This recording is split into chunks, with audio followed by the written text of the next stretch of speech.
podcast, I spoke for the third time with my friend, the writer Daniel Nathan. We primarily spoke about the future of humans becoming cyborgs. Please enjoy whatever you listen to of this dialogue between us. Hey, what's up, man? Nice to see you, buddy. How are you doing today? You doing all right?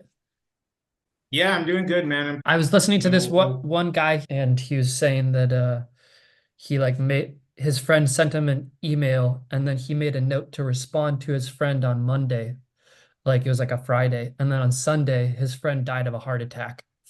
So like, you never know, kind of thing. yeah. You gotta just, I guess he's trying to say like you gotta do things like immediately or as soon as possible. Seize the moment kind of thing, right? Yeah, I mean that's not always realistic, but I think just when you are interacting with people, don't take it for granted as just like Yeah, as like you're gonna for sure see them again like a million yeah, times. Like a lot of people say we like live and function as though we're gonna live forever, but I don't know. That's not the reality we're actually yeah. I living. mean, it's advantageous to like it's I think it's advantageous to us biologically to kind of live like that because that way we can plan, we can plan and strategize, Which is but if helpful. you Yeah. don't. Yeah, which is helpful on one side of it, but on the other side, it's kind of like you take things for granted, and and even it applies to you personally, because it could be like you'll be like, it could be if you flip it around, it could be that like you tell someone like "fuck you, you bitch," and you're like, I'll just make it up to him tomorrow, Yeah. and then you die that night, Yeah. and their last memory of you. Is If being an someone says, asshole. "So what?" Yeah, he was like, "Well, he was kind of cool, but the last thing I remember of him, he was an asshole." So it kind of works both ways. You just don't think you got to think of like anybody could go at any time, but you could also go at any time. Yeah. You Like know? no, a number of people say that like even if you're like a good person most of the time, if you like get reactive or aggressive or like you're being like a bit of an asshole or whatever, sometimes that's going to make a much more like strong impression on their mind for whatever reason. We like most people like they like obsess over the little negative things we do, even if in like most of our interactions are like 95% or 98% positive or neutral. They like most Right. people like start obsessing about like how we flipped up our switch or and got reactive and aggressive like one time. So Yeah. I don't know. But then this goes into like just reputation and how we're like tribal creatures and we're like in a network of people and how reputation kind of does matter and saving face does matter for like making your way up the power structure, but then like it's never going to actually make you happy. It's going to actually be more stressful if you move your way up. So like not giving a shit would be actually probably less stressful. When it comes to cyborgs, you are the man. Like I don't know anybody else that thinks about cyborgs and probably is as knowledgeable about cyborgs as you. Maybe that's part of you as a science fiction writer and just having to think about that. I don't know what it is, but some things that I want to talk about in regards to cyborgs is like so we are Homo sapiens, and Right. if some of us start becoming cyborgs, then as long as we can still make babies with like if cyborgs can make babies with natural humans, then we're still able to reproduce. So we're still Homo sapiens, but we're like Homo sapiens with technological elements integrated into our Yeah. biological. So then, like, there's already xenophobia arising and racism arising. Like, I'm sure there's going to be some kind of uh, differentiation, like fragmentation of like the natural human Homo sapiens and the cyborg Homo sapiens, and Right. like some kind of new uh whatever it's like whatever that is like the dislike of those who are different from you or whatever or the fear or the crazy stories that people make in their heads. Have you thought about this at all or like what do you think that's going to be a dilemma? Probably, I think. I mean, yeah, because I I think that there will be, just like with everything else, every other type of technology, there'll Yeah. be different level, there'll be different levels of it, without a doubt. I think there'll be different levels of it. I don't, just like now you have cell phones, and well, not everybody, but let's just say majority of the world has a smartphone, but some people have the latest iPhone. I don't know what it's at now, 12. I don't know, I don't know. whatever. Yeah, but some people have the latest iPhone, and some people still have a Galaxy S8 Android, and some people have like some brand that you've never even heard of, that's some janky brand made in like some back factory in Malaysia or something, Yeah. that's just like, you know what I mean? That's What just is like, this thing? Yeah.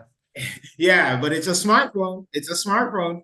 So Yeah. there's like, there's gradients to it. And then some people have like not only an iPhone, but they have an iPhone that's like in a gold case with diamond crusted, bezels Yeah. on the buttons on the side. Yeah, so I think like even when we have cyborgs, that'll probably be the case. And also you got to remember that no matter what technology we have, it's always based on the input. It's based on humanity.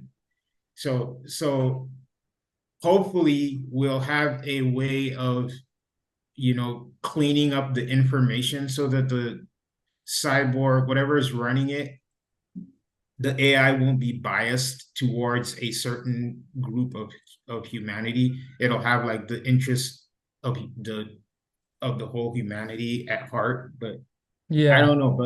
But as far as like xenophobia and like that stuff is gonna that's I think by the time the progress of technology might be moving a little faster than the progress of us Humanity. realizing that, yeah, than the progress of us realizing that we're all one species, but it is moving. Like they're both moving. Like on one side, we're moving more and more to realizing that, hey, we're all in this together. If one group of people gets hurt, it hurts all of us. It's Mm. there's it, like if there's we can see all the stuff that's going on in the Middle East and like all the stuff that happened Yeah. in Ukraine. And I'm not going to take any side, but I'm just saying like people who in the past may not have even been aware or affected or felt they were affected by something going on the other side of the world. Now they realize that, hey, even though it's way over there, it still affects us.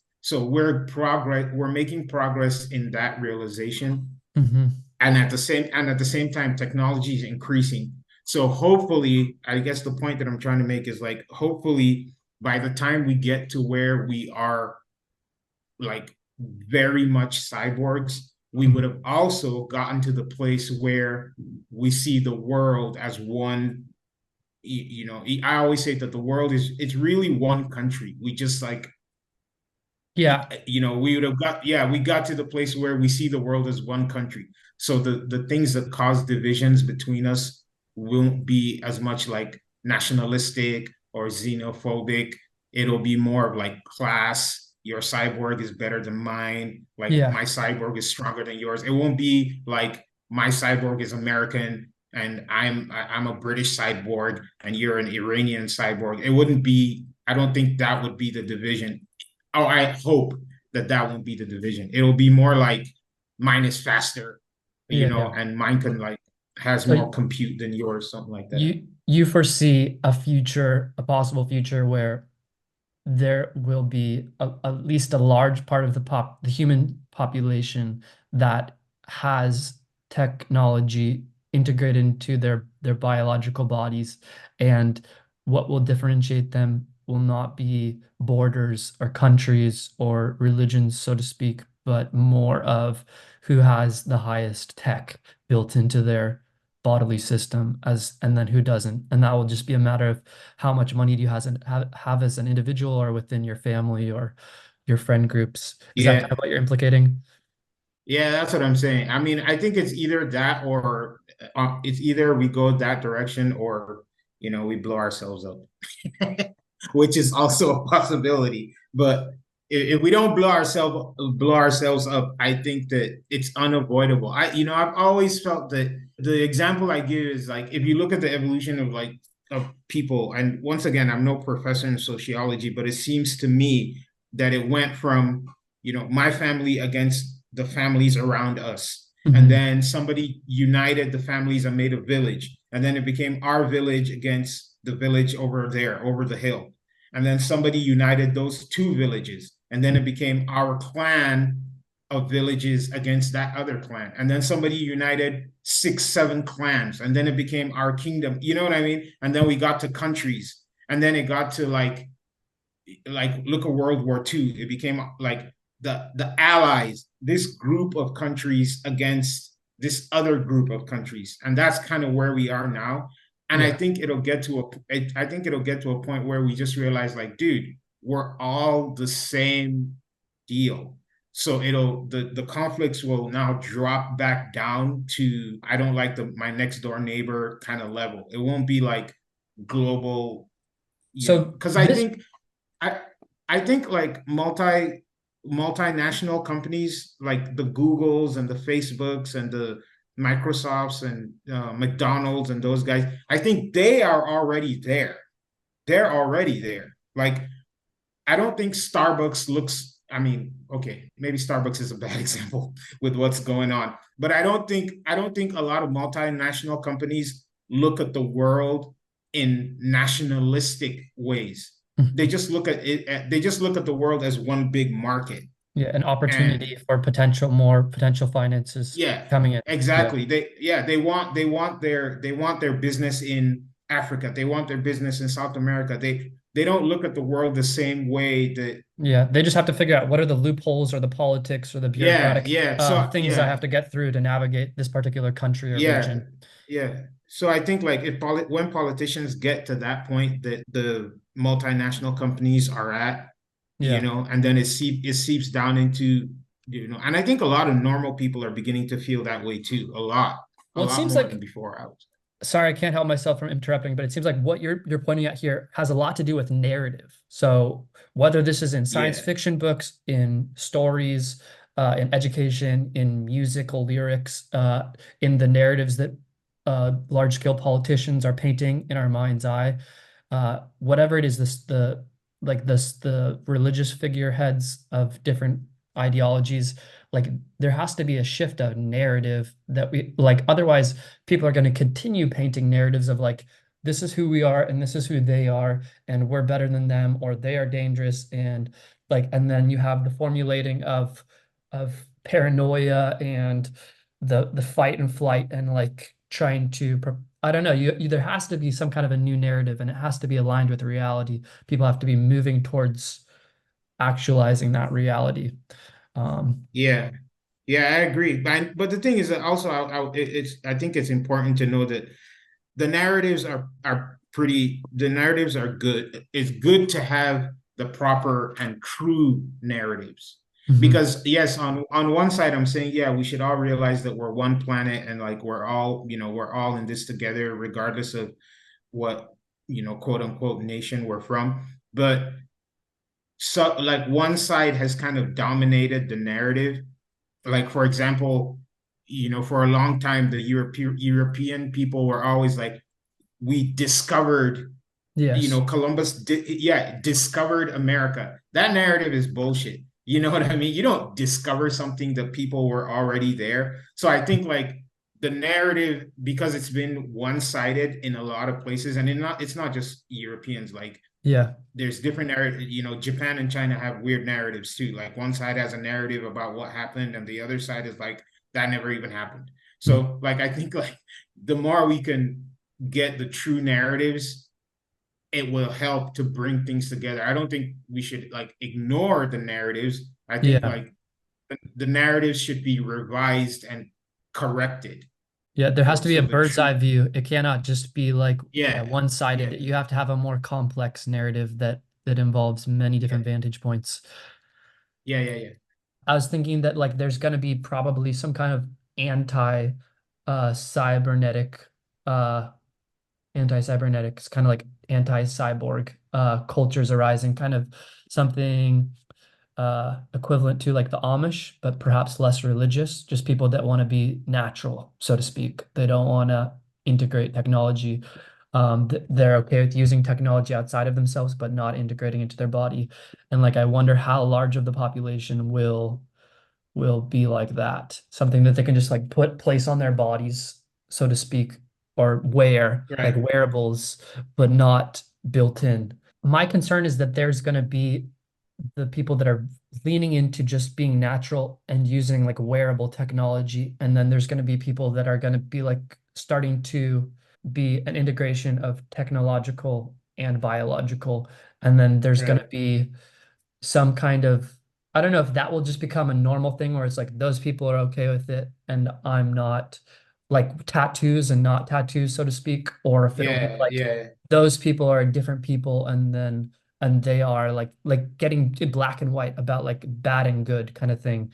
Like they are that's bad. They're like not natural. They're starting to become a part of like the robots or whatever. Like people already have paranoia about robots and AI and the singularity. And like the more you're integrated into your body, like I don't know, maybe they feel like a loss of control or something. And then they have a paranoia that the cybernetic people, the cyborgs are like not fully natural. They're like not fully in control. They're like part of the robotic people or whatever. Like and then Yeah.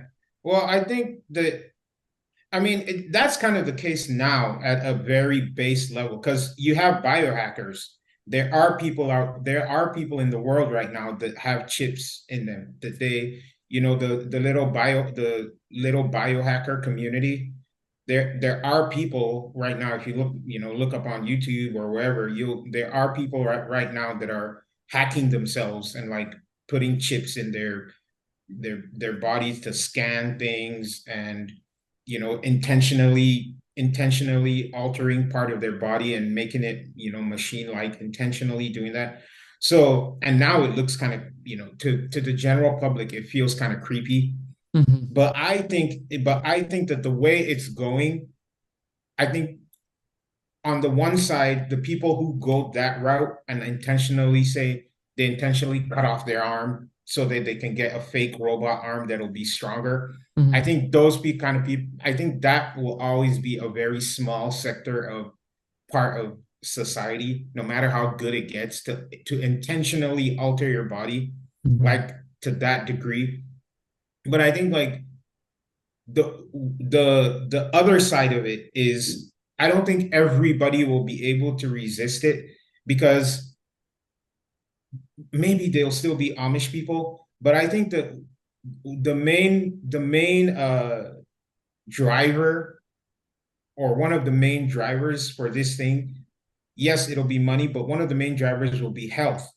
It'll be like for health services. Yeah. So like now you have a pacemaker, and as it keeps going forward, you may have, you may be able to inject something into your body to monitor your pacemaker.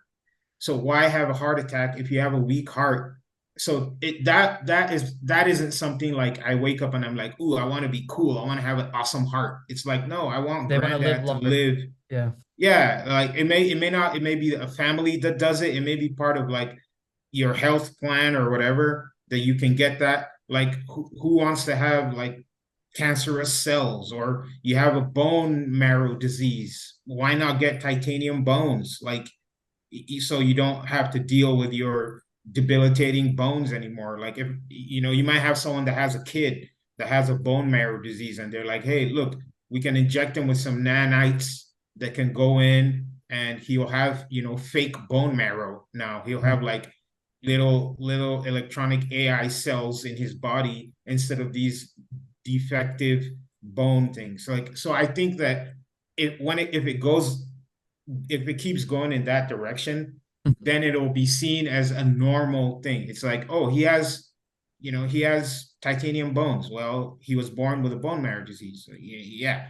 There'll And be they may be incremental lot steps, right? there'll be incremental steps. But then on the other side, I think the one that's like, is like the whole chip in your head to like get on the internet and like increase your brain capacity and Neuralink and that Yeah, kind of that's stuff. kind of the thing. It's like the singularity idea, Yeah. whatever that Yeah. manifests in reality, if that's going to happen or something similar to it, and Yeah. actual chips in your brain and that advantageous benefit of using that, I think that's going to be perhaps to some degree a differentiator or like I don't know, maybe not though, Yeah.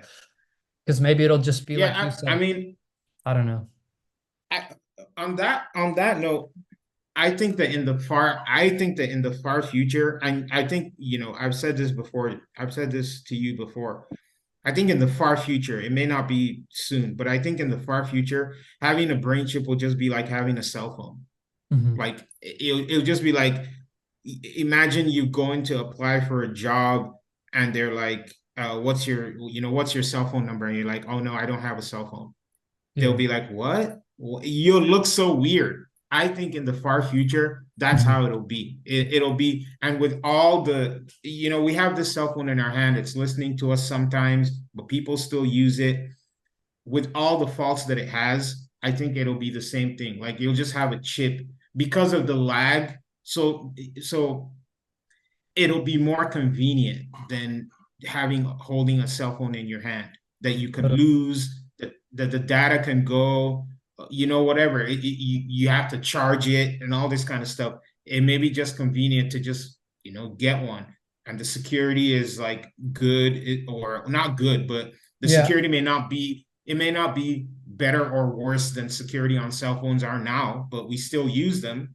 We know that the companies, the government steals your data, and there's all kinds of conspiracies about what the government does with your data and who can steal your data and who can get it. I think it'll be the same thing. You'll just have a chip in your head and you're like, well, I hope they don't steal my data, but I'm going to use it because it helps me do this and it helps me do that and it helps me do the other thing. Yeah. And And the people got to difference survive. also, Yeah. yeah, and the different also with the thing with the Amish, where it's different from a car or different from the other technologies that say people like the Amish avoid, Mhm. is that the technology of, for example, the cell phone, it helps almost everybody.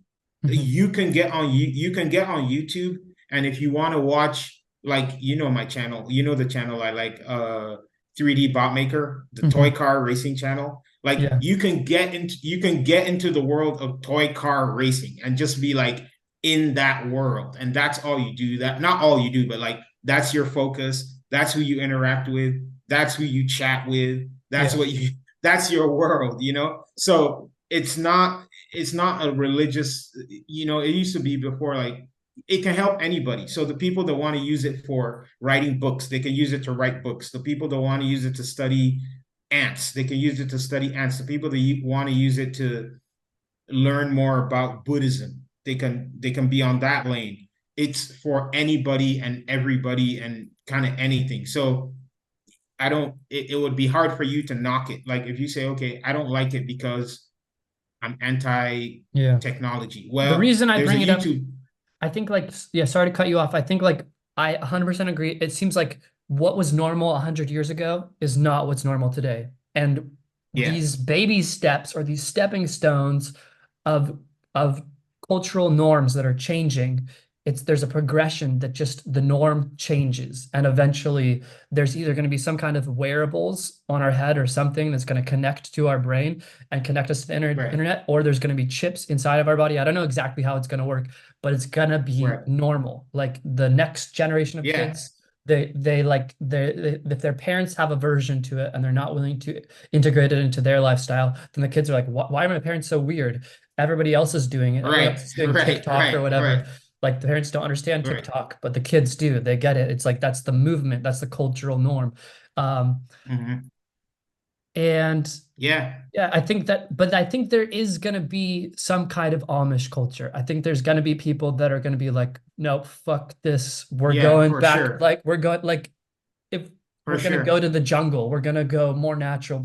There's going to be it's going to be a tradition of its own. Call it religious or what you want. It's a cultural thing where their narrative, their identity is we're staying natural Homo sapiens. And maybe some of them use some variations of technology like some Amish do, and some become even more primitive in how they live their lifestyles.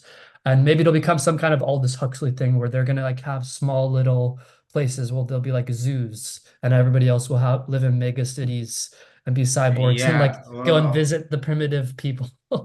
I don't know. yeah, yeah, yeah. I mean, but the thing about it is like it's so, and that's what that's kind of the point I was trying to make with that, it's for everybody. It's so ubiquitous that, I mean, you have to interact, unless, of course, there will be a few people who are just like there are now. There, Yeah. people who are there are people who are mountain men. Like we've been talking about. There's the Amish people. There's like people who still live in the jungle, and Yep. Yep. they've never even been involved. But you still, on the global scale, I think the dominant culture and the Mhm. dominant direction of humanity will be Yeah. in the direction of becoming like cyborgs of some sort. The way I've been looking at it is like if we look at like our great ancestors, like the monkeys, where we are like getting sticks off of trees and like poking it into the tree to get insects out of it.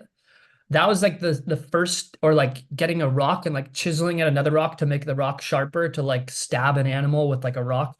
That was the first time we were going into the natural environment and starting to manipulate it to make our own life experience more advantageous. And Mhm. everything in culture is just a matter of grabbing and taking stuff from the natural environment. And then we call it artificial, we call it man-made, but it's just this process of grabbing the natural world and altering it and manipulating it to make our human experience more advantageous. And Right. that's all technology is. That process of taking shit out of the natural environment and manipulating it for our own benefit as a species is just getting more and more complex, and Mhm. as we go onward, and it's going to continue to become more complex as long as we're alive as a species, probably. uh Mhm. yeah. Yeah, for sure. And we've not even talked about the way that because I don't, from all indications and from what I know, evolution doesn't stop. And we haven't talked about how we're affecting the world, the climate, and how it's affecting us evolutionarily. Like I haven't read any studies, and maybe I should now that I think about it. But for all we know, we may have faster or slower reflexes than people did had 100 years ago. For Yeah. all we know, we may have stronger tongues than they had 100 years ago. I don't know, maybe because we're exposed to different words. We may blink more times than the average person. It's just a little thing. So Yes. maybe we've evolved.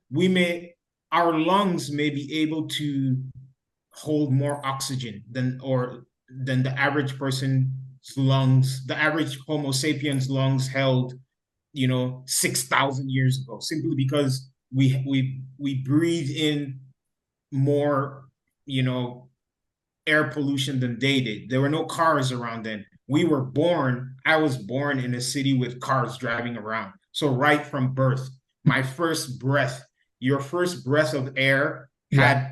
had exhaust in it. Like Yeah, you're from your some first. particle toxins coming into your lung Exactly. Like cavities. so, and you've been breathing that your whole life. You've been breathing it, and then if you have kids, they inherit your ability to breathe that air, and their first breath probably has even more toxicity in the air that they breathe. So Yeah. for all we know, the average person's lungs right now may be different from the lung of somebody that lived in the year 5,000. So I think Yes. we're still evolving. So if you imagine 6,000 years from now or 8,000 years from now, they may be able to just breathe straight up carbon dioxide. You know what I Yeah, mean?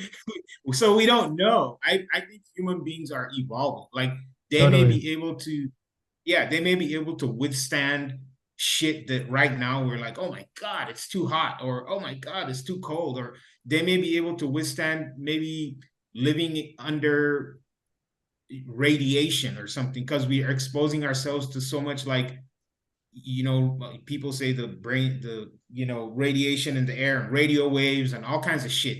Like we may be evolving to tolerate that. So in the It's future, possible. it may be a different species entirely, and not all of it will be connected to, technology. It could be our biology too that'll change. Yeah, it's definitely possible. Thank you for listening to the Blue Cuban podcast. Please have a nice